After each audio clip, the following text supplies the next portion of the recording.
What advice would you have for a board in selecting a board chair or a CGO, as you use the term?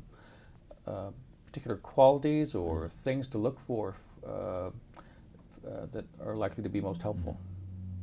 When a board chooses its chief governance officer, by whatever title, and they may use the title chairman or chairperson or chairwoman or czarina if they want to, I suppose. The title doesn't matter, but the role of chief governance officer, that role works best with a person who is comfortable confronting a group with itself.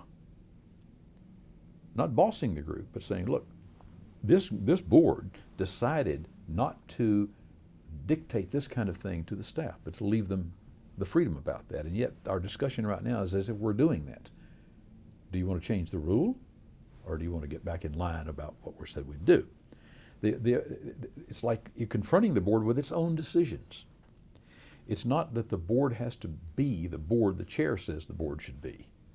The board should be the board says the board should be, but the ongoing relationship is one in which it needs somebody to say, hey, whoa, wait a minute.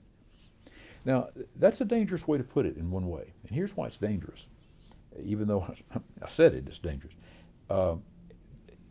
This should not be taken as removing other board members from the hook. It doesn't take them off the hook.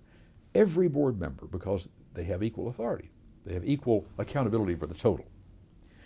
Every board member has accountability that the board be what it should be. Every one.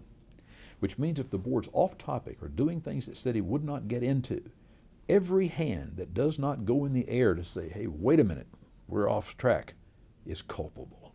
Every single board member whose hand doesn't go in the air is culpable. Now the chair has one more little dollop of authority that others don't have. The chair doesn't have to put a hand in the air. The chair has a gavel.